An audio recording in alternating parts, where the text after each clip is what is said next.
Today's guest is Neil Wood. And if optimism were a superpower, this guy would be flying laps around the rest of us. Now, I met Neil 30 years ago, and he was the most positive person in the room then. Guess what? He still is today.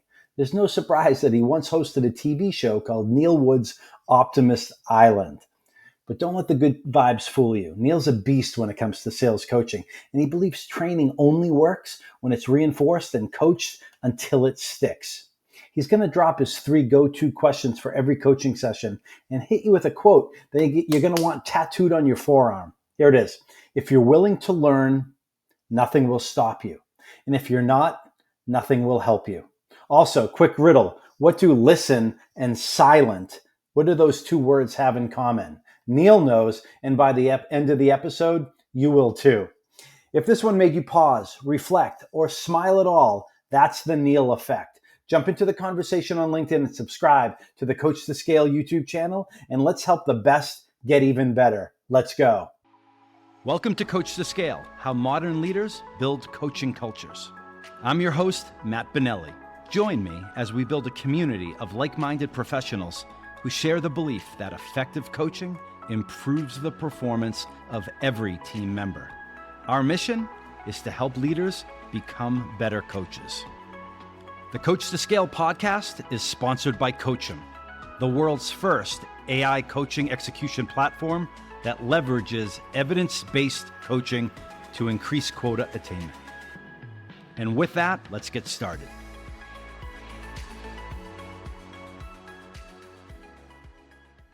Today's guest has been described by my wife as the most positive person on the planet. He was that way when we first broke bread with him almost 30 years ago, believe it or not, and he is that way today. He's a successful sales trainer and consultant. He served our country in the Air Force. He was an Olympic trials marathon runner, a best-selling author, and he was even the host of Neil Wood's Optimist Island TV show, fitting for the most positive person on the planet. He's the founder of Neil Wood Consulting, where he helps companies focus on their best practices to strengthen relationships with clients, overcome challenges, and reach those goals that are meaningful to them and to their company. Neil Wood, welcome to Coach2Scale. Oh, Matt, it's great to see you, my friend. It's been a couple of years since we've chatted, but it's like old times. Seems like old times. That's an old movie, right? I think Chevy Chase, if I remember. I don't know. Yeah, awesome. And I meant everything I said. That's good. That's positive and good in that intro. And look forward to having this conversation. I'll jump right in. You've been around a while. You've heard all the stories, all the excuses, all the myths, and there's a lot of myths out there. What's one of those myths that you hear time and time again, it's persistent, that you believe is misguided or maybe even, complete BS? When it comes to sales and sales training, like coaching people, leadership. The naysayers would say sales training doesn't matter. It doesn't stick. And it's we could bring new sales trainers in every month or every quarter or every year. And they're saying pretty much the same old stuff. Well, maybe, the variety of sales training isn't that vast. And yet, the answer to this as well as I do. If you're going to train somebody to do anything, whether it's running or presentations or sales training, it has to be reinforced. You and I have been through sales training where the trainer comes in for 2 days. Back at our days at New England Funds, they would come in for 5 days. 5 days in a hotel conference room. Like, Mamma Mia, how many bagels can you eat? I ate a lot, Neil. I ate too many, but I did too. I was comatose after day 2.5. So the sales trainer would do their thing for a couple of days and then leave. That was the end. And our sales, national sales managers say, now, practice what you've learned. You can't. We get busy. We go back to our things. So the most effective sales training I've seen is followed up with anywhere from 2 to 4 months of reinforcement. And here's how I mean that. Please do, because there's a lot of really great trainings out there, and we've been part of them. You delivered it. I've been very fortunate in my career, and I've grew up a lot under the Sandler methodology. And a lot of the good ones say the same thing, just in a little bit of a different way. And so I remember David Sandler, 50 plus years ago at this point, wrote a book, You Can't Teach a Kid to Ride a Bike at a Seminar. And the whole concept of that is you don't just go get the shot in the arm and rah-rah and practice what you learned. It needs to be reinforced. And so I would love for you to elaborate on that because the topic is huge. Whenever a client hires me, when we're doing our discovery call before they hire me, I tell them it's actually mandatory that we do coaching calls every 2 weeks. And here's what the coaching call involves. It's not Neil Wood talking. It might be an hour with 4 people from your company, and then another hour with 4 others, another hour with 4 others. What I'm going to ask them is, what did you learn in the sales training? What did you apply with your clients? And what was the result? Right? And now I get them to start sharing success stories. So if there's one person out of those 4 that's not really gung-ho yet, they start hearing these success stories and they're thinking, hey, this stuff really works if I apply it. And, it's so fascinating. When you do sales training, you'll find about 40 to 60% are all in. It's like game on. I'm like a sponge. I want to learn. Matt, you and I think about this quote. If you're willing to learn, nothing will stop you. If you're not willing to learn, nothing will help you. I haven't heard the second part of that. That's great. Yeah. If you're willing to learn, if you're willing to learn, nothing will stop you. If you're willing to learn, nothing will stop you. If you're not willing to learn, nothing will help you. So with that, what I was starting to say is 40 to 60% of the people you trained the teams you train are all in. It's like, I'm a sponge, teach me, I want to learn, I want to get better. Then there's a 20% who say, yeah, I've heard this stuff before, it doesn't work. I never tried it, but I'm sure it doesn't work because I've been in sales for 15 years. The problem is they've been in sales, but they're generally at the bottom 20% of the sales teams.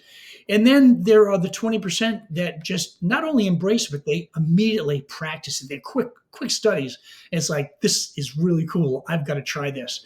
So nothing has changed in the last 40 years that I've seen. So I make it mandatory.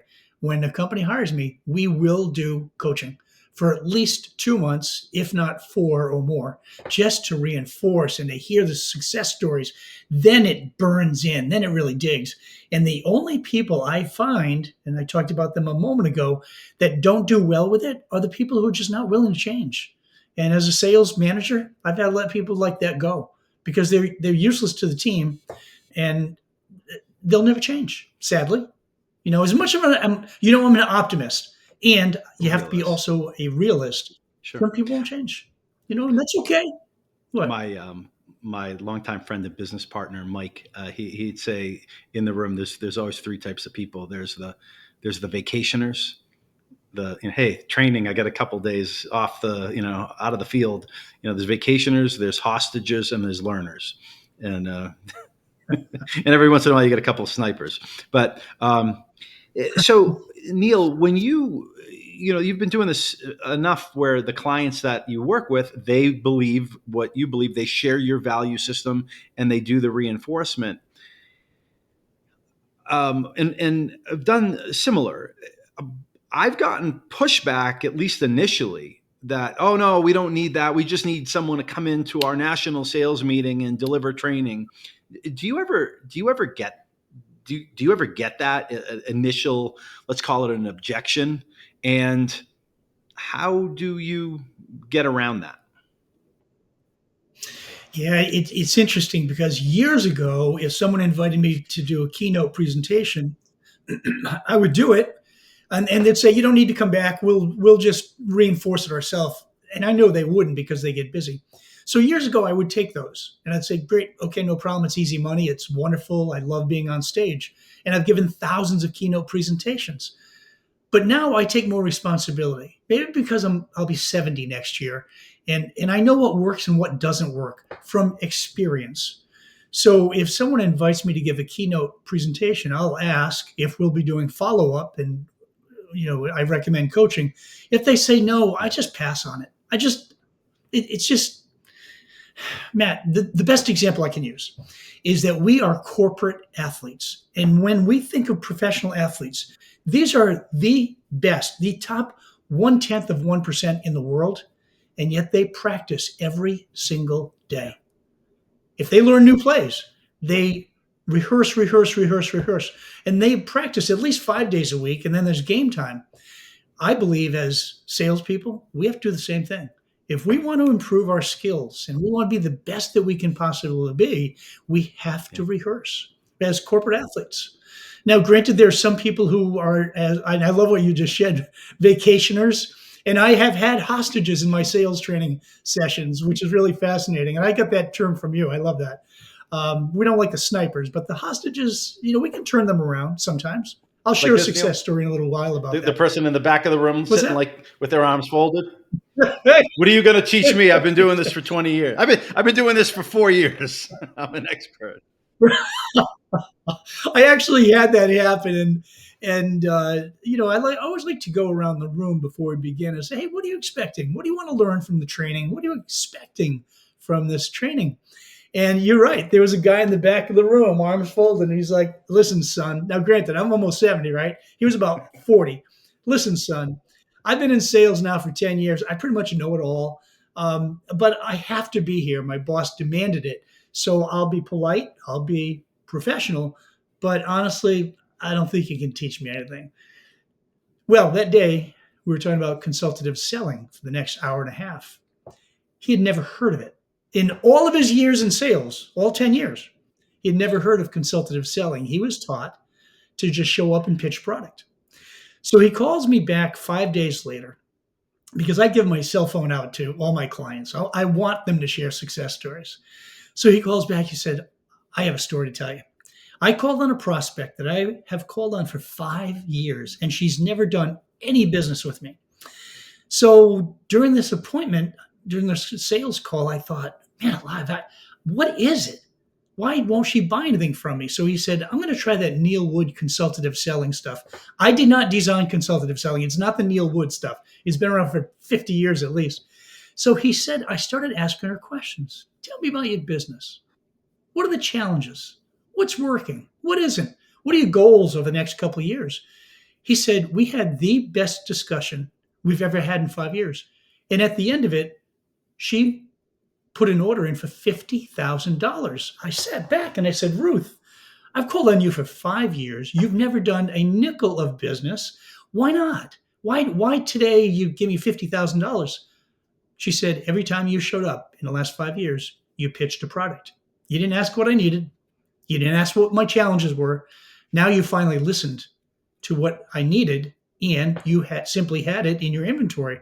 So that's why I did business with you. So when he called back, he said, this stuff really works. And it's interesting because he admitted to me that he was burnt out. He was ready to just leave. He was done. It was the same thing every day and lots of rejection and not a lot of progress. He said, you have invigorated me with this sales training. So as I talked about earlier, if you're willing to learn, nothing will stop you. And he ran into so much resistance that he realized maybe I can try a new approach. It was a great success story. It really is. And another thing I picked out of what you said was that he took the time even to ask Ruth why she did business with him, which is a whole nother step that you probably taught them as part of the consultative selling, which is, like an after action review, if you will. Like, okay, whether you win or you lose, it's still important to look at how this went. Would that be fair? Oh my gosh, absolutely. Isn't that what great coaches do with their professional teams? Football, basketball. Imagine the conversation Duke is having today, right? For the basketball.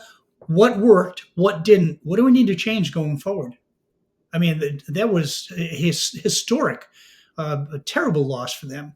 So I would say really every sales manager, good sales manager who travels with one of their reps will say, after a meeting, what did you do really well? What did you like about the appointment we just had? What would you change? And where do we go from here? So I had a fantastic sales manager. And after I left New England Funds in the late '90s, and this guy was a pro, and he was young. He was younger than me, but just worldly. And he went on an appointment with me to one of our clients in Connecticut, and we went for coffee later. And he asked, "Well, what did you like?" And I told him we had a good conversation. And he said, "What would you change?" I said, "I don't know. I mean, we had a good chat, and I'll go see them again another month or so." And he asked me a very pointed question: "Did you have an agenda?" I said, "No, no. I mean, I just want to have a conversation, thank them for the millions in business that they gave us, and see if there's anything I can do." And he said, "That's one way. Here's another way. Always have an agenda."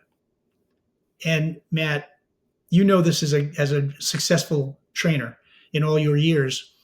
We don't know what we don't know.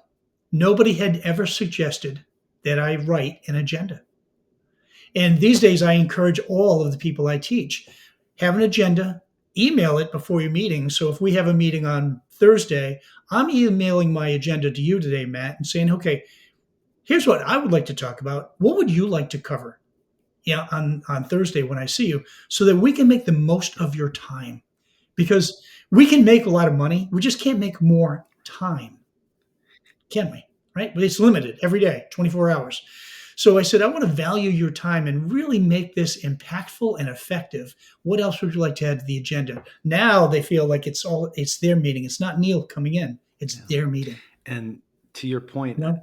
I learned that, but not until I was like 32, 33 years old, and really almost 10 years in sales. I learned that about the agenda, and the fact that equal business stature, and that, even though you're the client, my time's as valuable as your time, not more, not less either. And, always come prepared, because you can't go back, you don't get more time. So, huge. I have to ask you, because you're a really good person to talk to. You're, an athlete, a trainer, an advisor, a consultant, and you brought up Duke. And look, forget about the reality of what happened, whether that was a foul on Cooper Flag or not. It doesn't matter. What do you do as a coach when the team starts to say, "We got screwed, we got robbed, we lost that because of the foul"? They could go down that pity party path. I just don't, it's not going to be effective. Again, I'd go back to what we talked about a moment ago. What do we do differently next time? Right? Why didn't we score points in the last minute that would have made a huge difference in the game? What happened? Did we tighten up? Did we get too loose because we had such a lead? What do we do differently going forward? Right? The good news about life is the past does not predict the future. And we learn lessons along the way. At least we should. And the best of us do. This one thing that has made you such a great sales rep and sales trainer is you are open-minded to learn more and be the best you can be. You've always been that way. Even when I met you in 1997, you've always been open-minded. I want to get better. And you're open to learn. You're really coachable. So I would think these kids at Duke, they're still young enough to use this as a life lesson to say, what did we do that we could have done differently? And how do we go forward? Because many of them will continue playing basketball for Duke. They're not all graduating at once. These are valuable lessons. I have learned more as a professional athlete, as a sales rep that's raised over $1 billion in sales. I've learned more from my mistakes than I have my successes. Those are hard lessons to learn when you learn from your mistakes. And it's like, I will never do that again. Lesson learned. So if you talk to any professional athlete, they'll tell you the same. We've learned more from our losses than our successes. I saw the post you put out about what you learned from, winning and losing. And for anyone who's looking for great ideas and a great follow and inspiration, you follow Neil Wood on LinkedIn. Neil, there's a saying out there: you don't win or lose by a lot in this business. You win or lose by a little, and the margin is razor thin. What are your thoughts on that? Well, the best example I have, and I have many, watch any professional golf tournament. Generally, and this didn't happen yesterday. I think he won by a couple strokes yesterday, but generally the winner wins by one stroke after 4 days of So what's golf. that? 100 and So roughly 280 ish, fewer yeah, shots, and you yeah, win by one or two. exactly right, exactly right. Yeah, if they shot 70 each day, and they generally shoot better than that, but that'd be 280 strokes, and they win by one. So I always like to ask folks, how much better was the winner? And they say, oh, he's really good. They are all really good at that level. So if he won by one stroke, if you divide that by 4 days in the tournament, he was a quarter of it, or she was a quarter of a stroke better each day. The difference in the reward is huge. It could be 2.5 million for first place versus 1 million for second, and on the way and all the way down. The difference between being excellent and pretty good is generally not huge. Another example I think of with the Olympics coming up soon, think of the skiing, the Winter Olympics, right? They're racing down this hill going, I don't know, 60, 70, 80 miles an Crazy. hour in some stretches. They win by hundredths of a second. The difference between first, second, third, and then fourth, which is no medal, is negligible, minor, right? So how can you get a fraction of a second better? Part of his visualization, a lot of his rehearsal, practice, practice, practice, getting stronger. There are a number of things, but how much of a bummer is it? You've trained for 4 years and you come in fourth, which is tremendous, but no medal. A lot of and those are great examples, and it really highlight the point that you don't win or lose by a lot, you win or lose by a little, and the margins are razor thin. And I'm sure you've seen this somewhere along the way where coaching or getting help of any kind from someone else is often looked down upon or as a sign of weakness. For example, I remember doing some due diligence and discovery before we went to work with a client, and I asked the question something like, so when your manager sits with you and coaches you, what do you talk about? Like, what's an example? And they say, oh, no, I'm a veteran. I've been here for 5 years. I'm one of the top performers. My manager doesn't coach me. He works with Jack and Jill over there. They're both new and struggling. And so that's not uncommon, by the way. It's not always articulated that clearly, but that scenario is not uncommon where the top performers believe they don't need help or don't need coaching, and that's reserved for the people that are struggling. And why is that when the top, if we're using sports again, the top athletes in the world hire coaches, many coaches. We talked last time. Is it Scotty Scheffler? Is that his name? He hired a new putting coach. And I posted something not too long ago. John Jones, UFC champion, when he won his championship fight, he thanked about 10 coaches. And he had a coach that he hired and worked 6 months on for one kick, one type of kick. Wow. For 6 months, 3 days a week. And guess what? He won the fight with that one kick. That's it. So yeah. These examples in sports are prevalent. But why is coaching looked down upon or as a sign of weakness in sales? Maybe the naysayers again, like why they're already the best at our company. Why should we waste our time with them when they're already really good? Well, if they're already really good and you can find some areas they can be even better, right? We call it help the best get better. What difference would that make financially? Because they're already bringing in, we're talking about percentages now. They're already bringing in either millions or hundreds of millions in sales. What if we could fine tune and help them increase their business by 5%? And where you have Molly and Jim who've been here 3 months, they know nothing, sadly, because they haven't been through training or have no experience. What sort of a substantial gain can you gain from them? If you improve their business by 25%, they're still doing very little, right? So you have much greater returns if you coach the best and get them from good to great, and maybe from great to incredible. So I would say it's probably just some old school thinking, Matt, where someone says, "Yeah, we don't need to train them." I think they're overlooking a golden opportunity. You make me think of something because this hasn't happened in a while, but it happened a lot.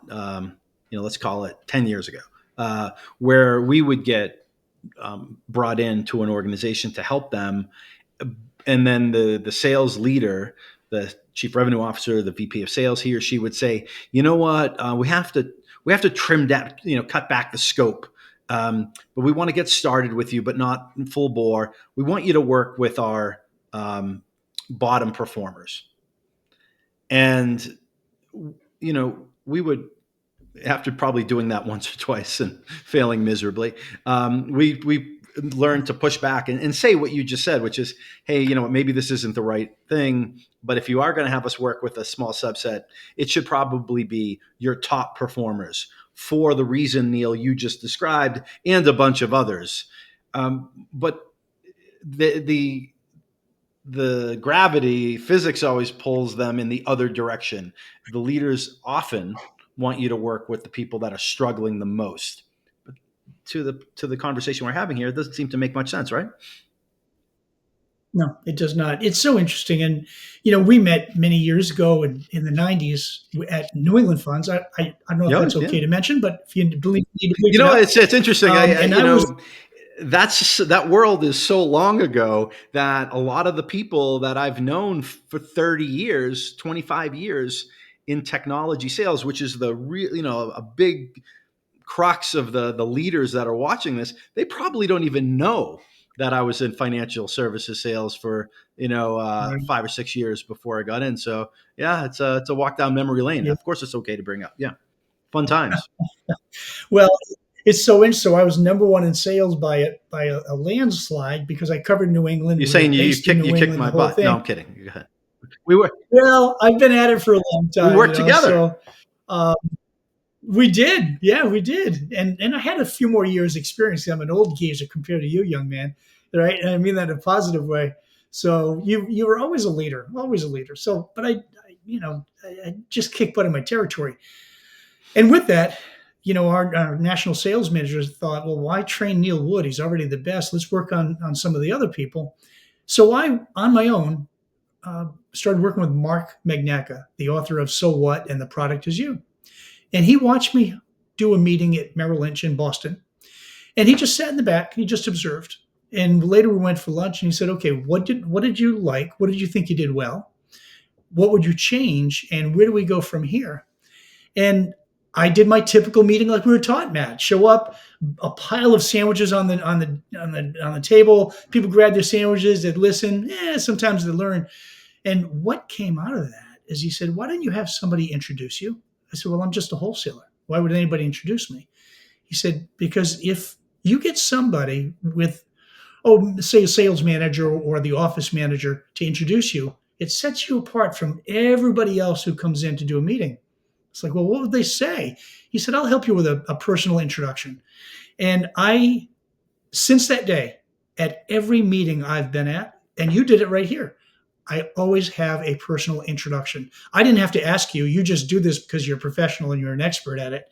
And from that point on, I felt like I rose to a different level. The other thing he asked me to do is, do you have a personal biography page?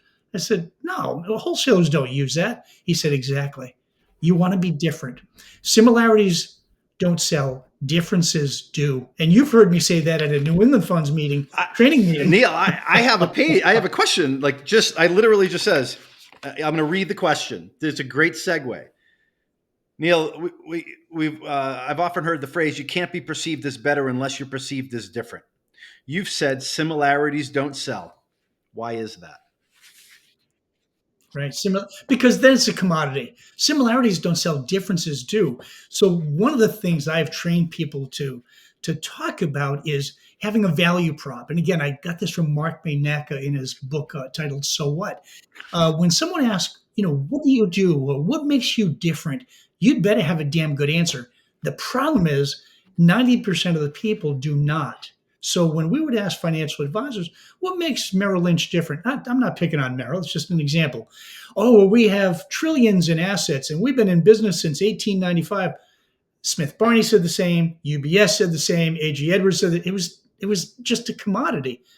When you can say something like well, one of the things we train reps today to do is I act as a bridge to help you get from where you are now financially to where you want to be in the future.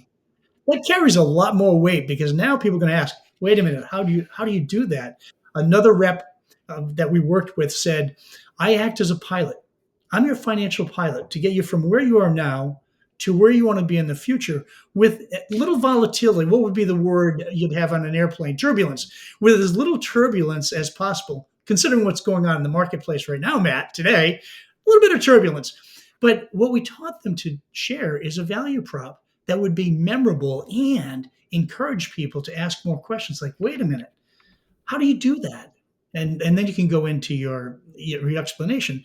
So with that, with the personal biography page, I would hand those out before every meeting or email it if it was on a one-to-one.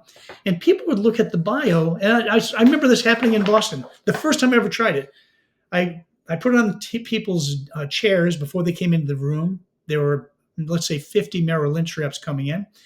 And I noticed them sit down. They'd read. They'd look up at me, read, look up at me. Guy comes up. He says, you're a marathon runner? I'm training for my first marathon. Could you give me some tips? Of course. Another guy came up. Now, these are strangers. Never met him before because I just took over this account. Another guy came up and he's like, you were stationed in the Air Force in Aviano, Italy? My uncle was stationed there. All of a sudden, people were coming up from the chairs to ask about something they read in the bio. All of a sudden, we had common ground. All of a sudden, I wasn't just another sales rep doing a pitch and learn. I was actually a personality. I was a real human being with some really interesting backgrounds. So that's one thing that set me apart. And I've used a bio since, and that's since 1997. To this day, I have one. Aviano, Italy. I remember when between transferring from UMass to Boston College, I enlisted in the Marine Corps Reserves, just because I wanted to do it, no other reason. And my mother's like, "You're an idiot," and she's like, "The Marines, what the hell's wrong with you?" And I'm like, "Mom, I thought I was doing something good, Like, how about a little positive reinforcement?" Negative reinforcement in my house half the time, but it was all good. But I remember thinking right before I shipped out to boot camp, the Gulf War had started, Desert Shield when it first started.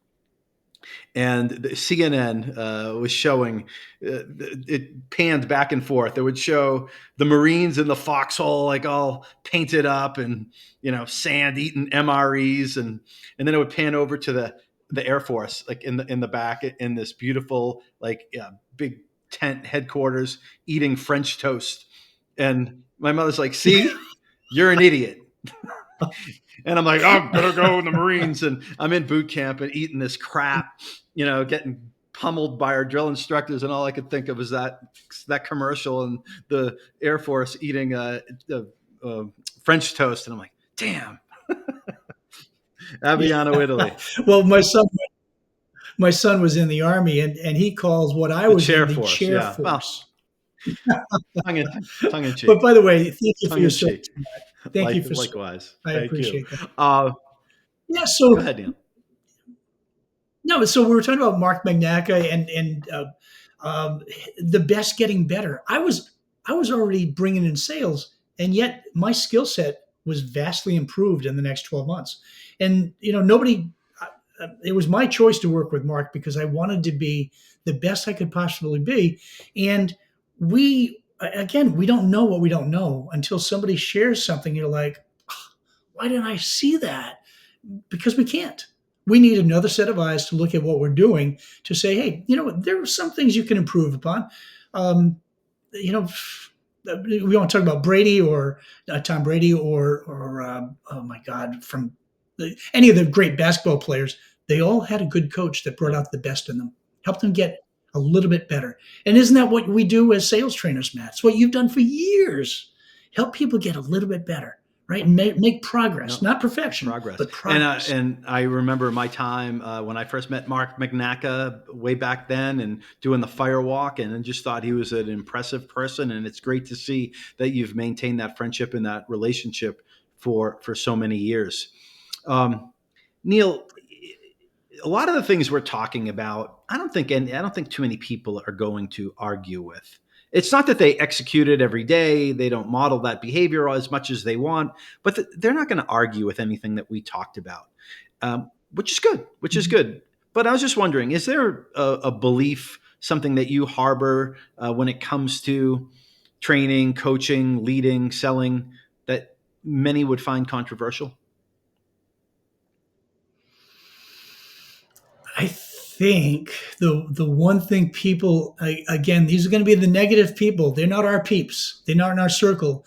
But the negative people would be, why would I invest X number of dollars? My people are already good.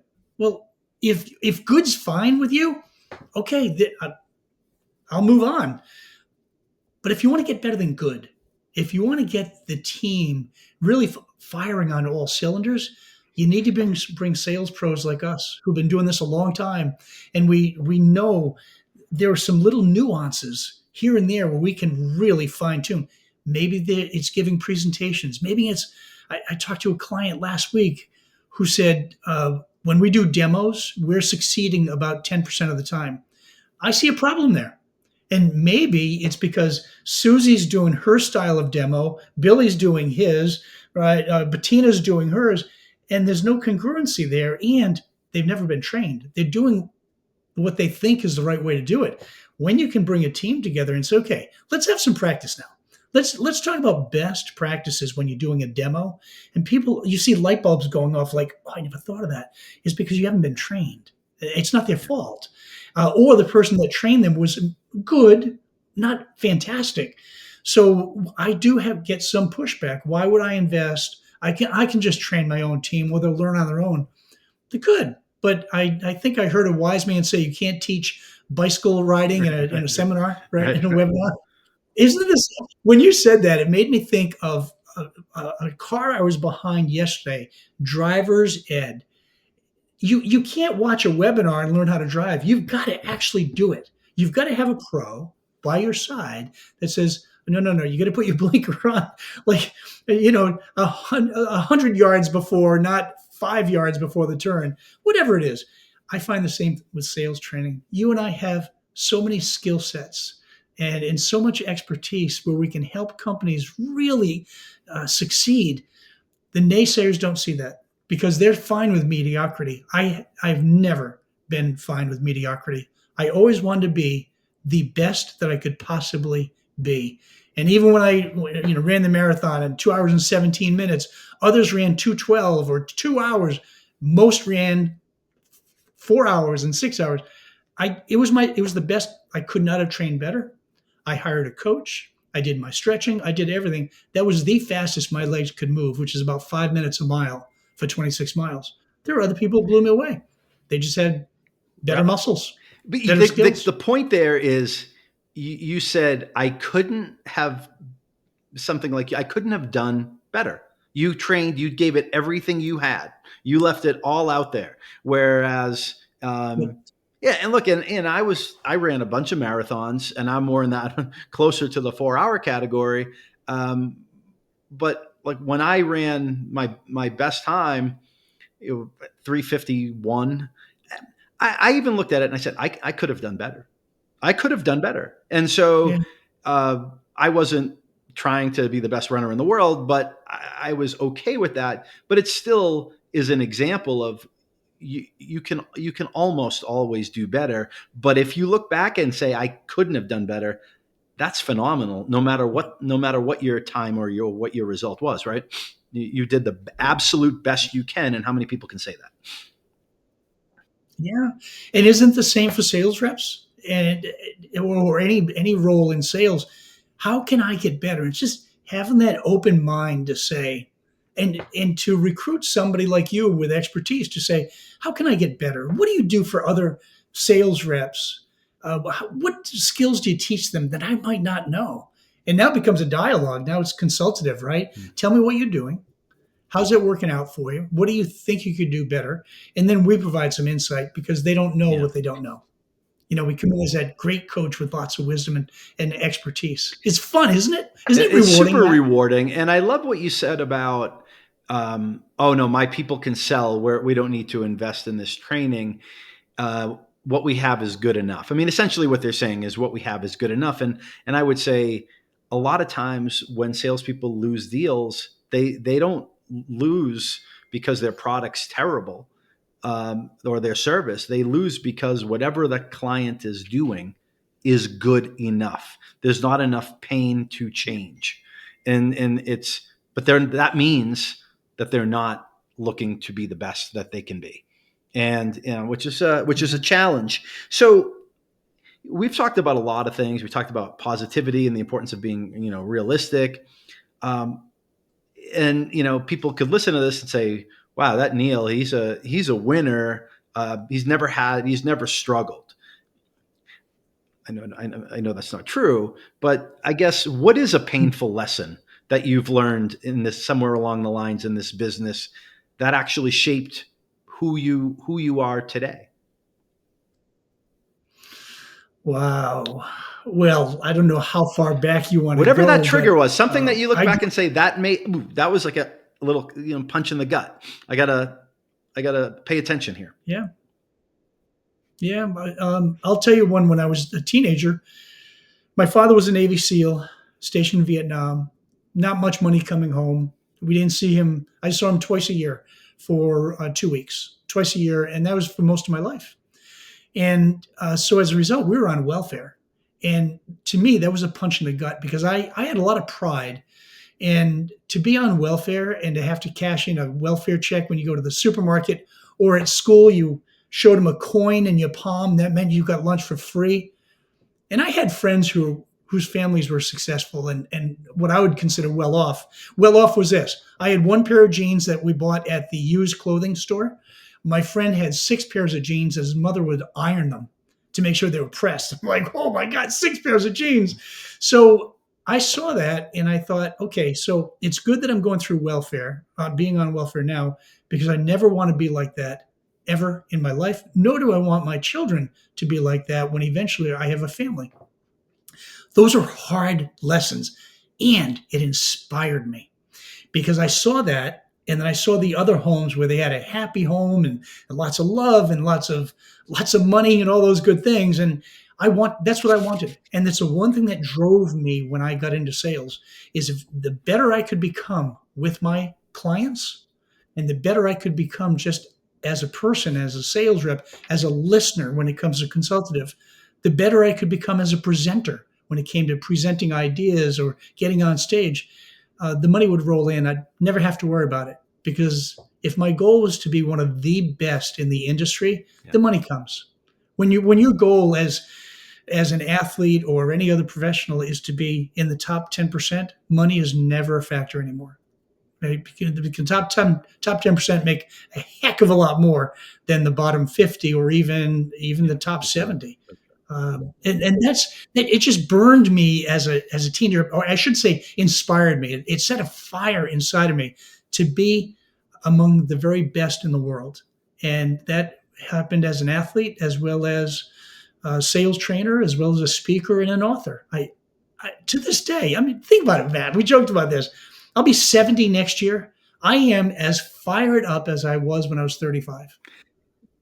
And now I just have a lot more wisdom. Do you still run, by the way? No, it doesn't feel. I mean, I jogged the other day. It just doesn't feel good on the hips. But I work out for 2 hours every day, lifting, stretching, treadmill, elliptical, walking the beach where we live. It's just great for this, and it's great for the body. Oh, that's fantastic. So, Neil, you started Neilwood Consulting, according to LinkedIn, 22 years ago. I don't know if that's exactly right, but a couple of decades plus ago. Why did you go that route back then? And then what are you excited most about today with that? Wow, that's a really interesting question. I was working for a company as a national spokesperson, so actually AIM Investments, and I was traveling all over the country giving about 200 presentations a year, all on value added in front of sales, financial advisors, how to get referrals, how to grow your book of business, how to strengthen client relationships. Matt, it was a dream come true. After being a sales rep, I remember I was in a coaching program, uh, and he asked us if you could just, you've heard this before, wave the magic wand. What would you be doing if you could make any changes? I said, I want to be on stage, traveling the country as a speaker. It's been a dream come true since I heard and saw Zig Ziglar and Brian Tracy. I'm like, that is what I want to be doing. I knew right away. And you've seen them both. So, you know, the energy there.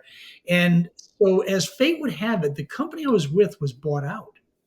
And the national sales manager said, you guys can't work. We're all laid off. We're going to get paid. We'll be okay. And 6 months later, the company that bought us out called 5 of us out of 100. They called 5 and said, we want you to be on our new sales team.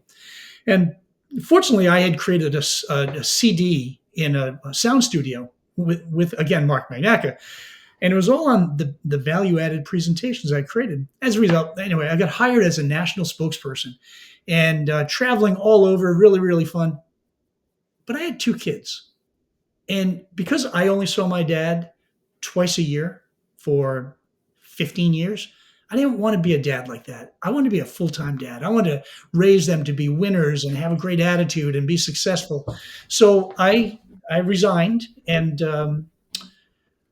I started Neilwood Consulting. Now, talk about bad luck, which I don't think I have much of in my lifetime. I started in 2008, and 3 months later was the mortgage crisis. Yeah, not fun.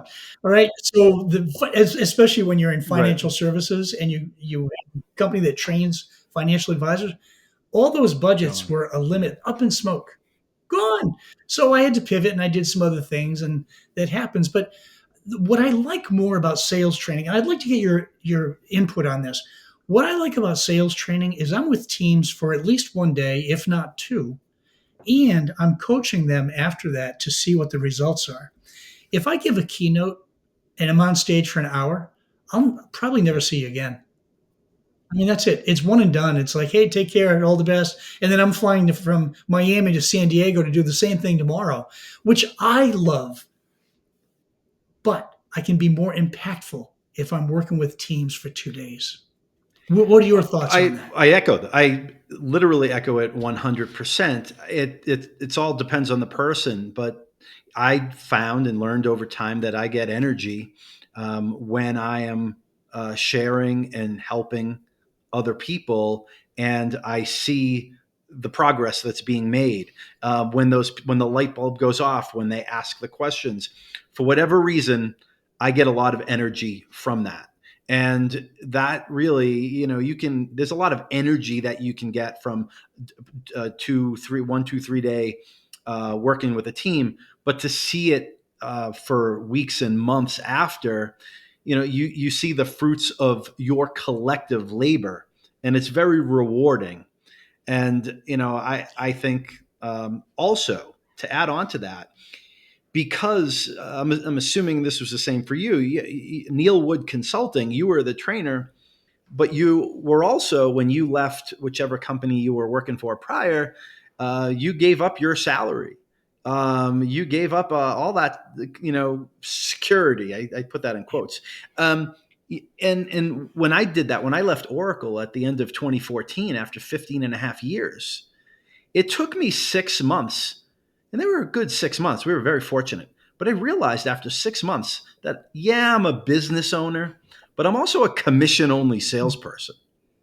And what I love about what I do is that every day that I do it, I'm also getting better myself. I'm practicing what I preach, and it never seemed like work. So I don't know. It's a little add on to what you said. Well, it's so true, and that's rewarding.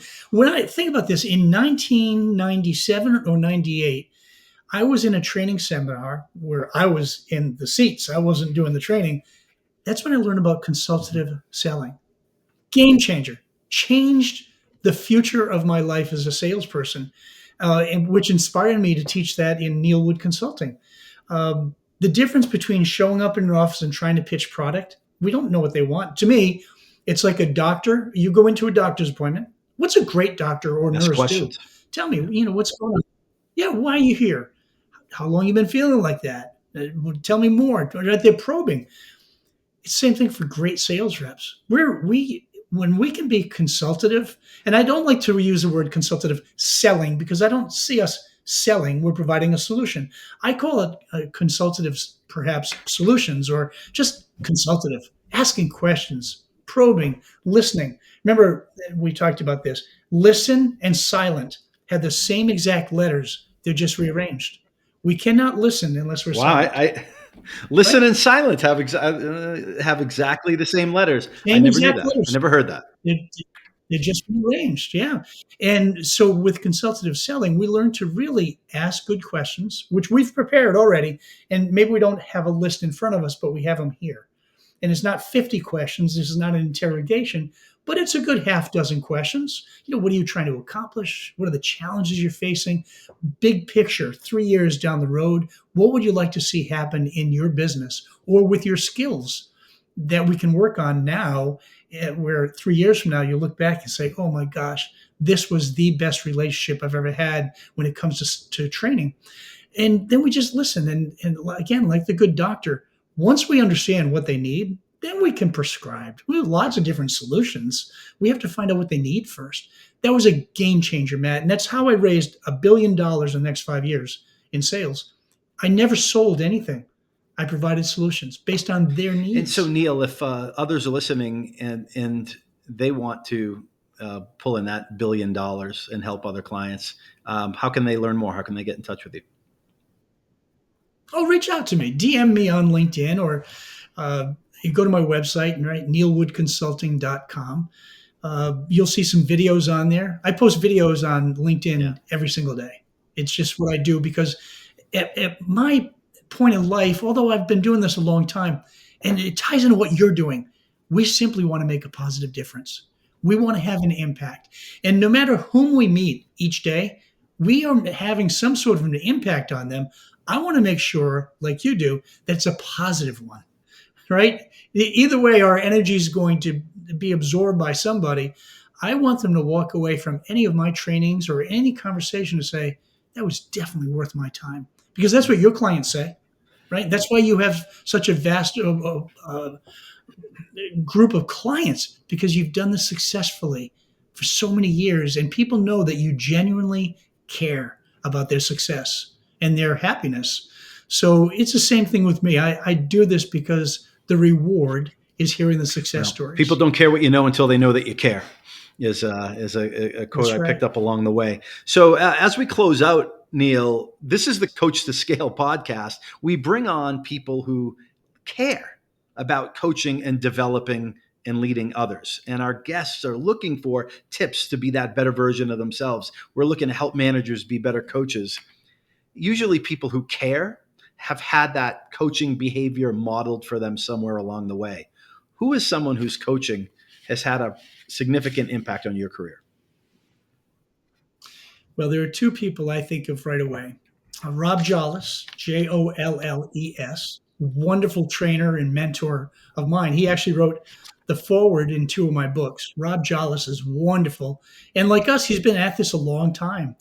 The other is Mark Magnacca, Magnacca, the author of So What? And the Product Is You. Two books that many sales managers have embraced completely.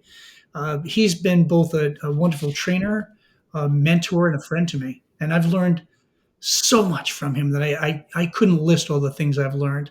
So I've been fortunate to have good mentors. And those are two of the And best. Rob, I don't know. Mark, I know I've met years ago, and I know more of him these days.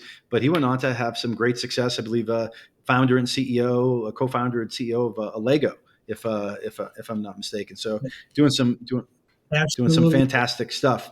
So Neil, last question from me.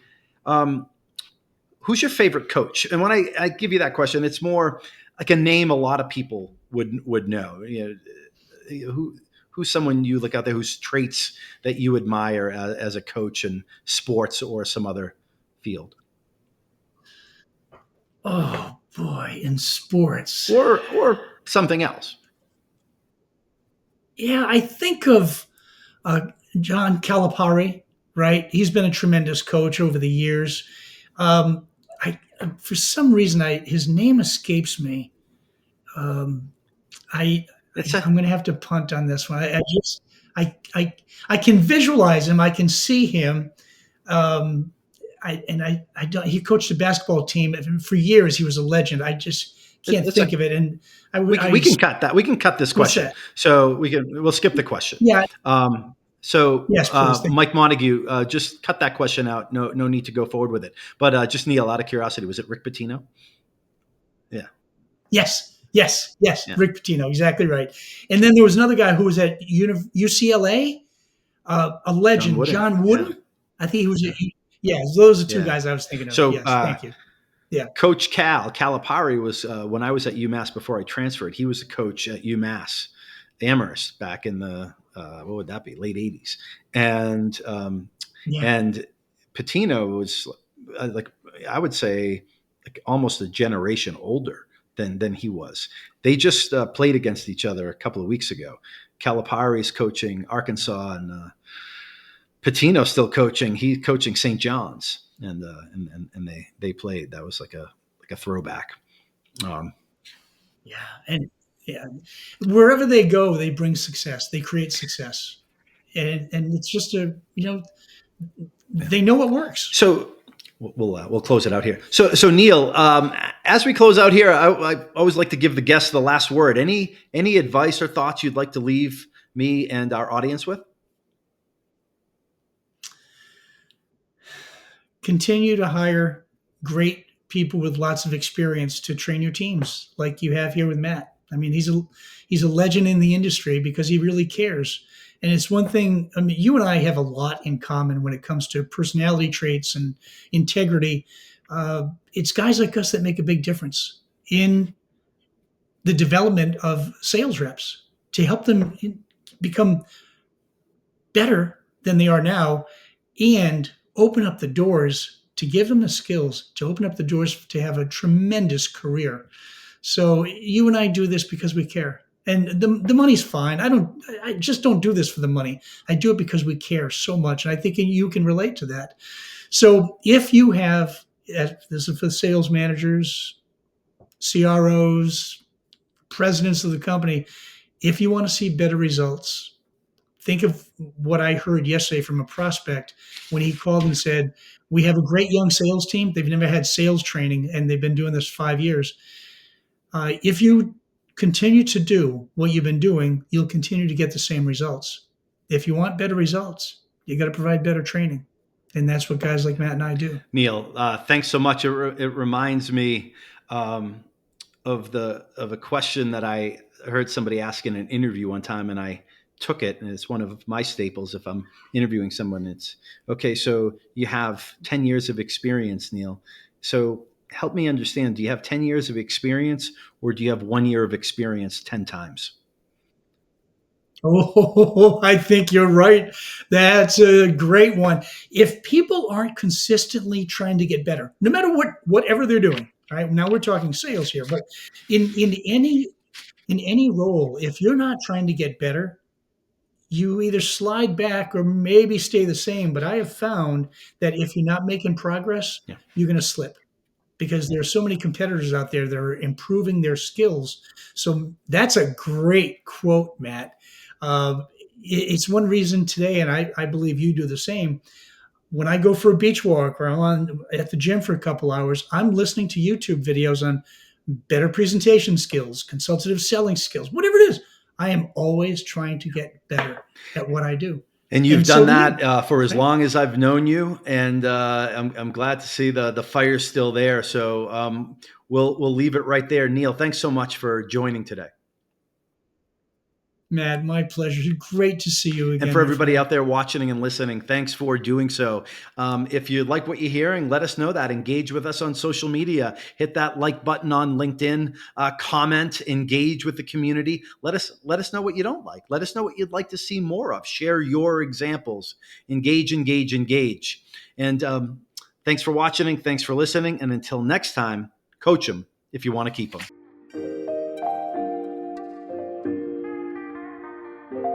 We hope you've enjoyed this episode of Coach2Scale, How Modern Leaders Build Coaching Cultures.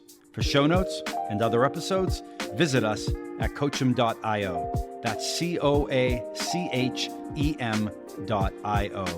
And follow us on Twitter at CoachemNow. See you all next week.